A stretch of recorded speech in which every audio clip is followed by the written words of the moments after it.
મારું નામ કટારા નેન્સીબેન રાજેશભાઈ. હું આજે જો મને ગાંધી મળે તો એના વિશે બે શબ્દ બોલીશ, તો આપ સૌ શાંતિથી સાંભળજો. ભૂલચૂક થાય તો મને માફ કરજો. અપૂર્વ દેદીપ્યમાન ચેતનાનો તાર રણ જેણે, જાઉં હું એને શોધવા સપન સામું મળે. સચ્ચે આવું જ બને, ઉઘાડું અંતરની આંખો અને સામે મને ગાંધી મળે. જો મને ગાંધી મળે તો વાત્સલ્ય સબરસીને હાથ ફેરવીને પૂછે, બેટા હિંદ કેમ છે? ભીતરમાં કંઈક સળવળા થાય, અંતર અતીતની ગરદામાં ડૂબી જાય, કે સત્ય સદાચાર અને અહિંસાના પરામાગ રહી મોક ગાંધી અહીંયા ક્યાંથી? ફરી મનમાં વાંચા ફૂટે અને બાપુ કહે, મહાભારત અને બાળકોની ખબર લેવા આવ્યો છું. જીવનભર સત્યનું આચરણ કર્યું ને એની ફલશ્રુતિ છે કે ફરી એકવાર અહીંયા આવવા મળ્યું. પછી તો મારા હાથમાં પેલું 3 વાંદરાનું જર્જરિત થયેલું રમકડું જોઈને કહે, બેટા તો હજી પણ બાળક જ રહ્યું, હજી રમકડાથી રમે છે. પણ બાપુ એ મારું પ્રિય રમકડું છે. સાંભળીને ક્ષણ ખાઈ જાય કે ચશ્માની તો હરાજી થઈ ગઈ કે ટેવ કે ખાલી નાક પર પહેલી આંગળી મૂકીને કહે, બેટા એ મારું પણ પ્રિય રમકડું છે. ભલે ને એ જોતું નથી, બોલતું નથી કે સાંભળતું પણ નથી. રમકડું વચમાં જ બોલી ઉઠે, તમે તો ચાલ્યા ગયા બોલીને રામ, પણ જેવું બત્યું તમારું જીવન કે ખબર નહીં ક્યાં ગયો તમારો સંદેશ.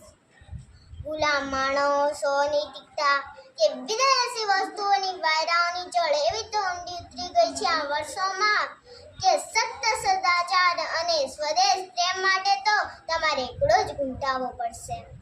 મહાભારતની અદ્વિતીય સંસ્કૃતિ અને અનુપમ પ્રકૃતિની લહેરાતી ખસુંબર ચૂંદડીને તમારા જ કેટલાક બાળકોએ સ્વાદની કાંટાવાળી જાળીમાં ફેરવીને ચીરે હાલ કરી નાખ્યા છે. બાપુ આ દશા થઈ છે તમારા ગયા પછી.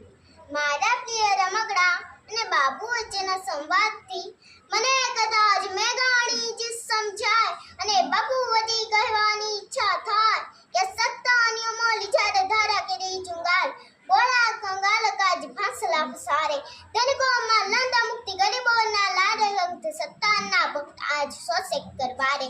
બનન આ સત્ય છે આ જીવન નિર્વિધ થયા બંધુત્વે શ્યાપ જાણ નવરચના માગે. જાગો જાગો ગુલામ આવી પહોંચમ કામ, ઇન્સાફી તક પર કાલ જાગે વા ગાંધીને દંડ ગોર કાલ જાગે. પછી કહું એમ, બાપુ આપની શક્તિ તો છે, જૂનું ક્ષેત્રને જમીન દુષ્ટ કરી નાખો અને નવું જમીન પરથી ઊભું કરો. વર્તમાન પરિસ્થિતિઓમાં પણ આપની વિચારધારા અને કાર્યશૈલી અઠાર છે. ફરક થોડાક લોકોનો છે. પહેલા એ પાર્ક હતા, આજે તમારા પોતાના છે. પછી તો બાપુ મને આવી વખતે વધારે કશું ના કહેવા દેતા અને કાયમનું પેલું બોબલું મિલાવીને એમ જ કે, જ્યારે દીવાના દરે કોઈ, જ્યારે ઘનઘોર તૂફાની રાતે બાર વાગશે તને જોઈ ત્યારે આમ નીવીને સળગી જઈને સૌ નદીઓ એકલો થાને રે. જો તારી હક સુની કોઈ ના આવે તો તું એકલો જાને એકલો જાને એકલો જાને.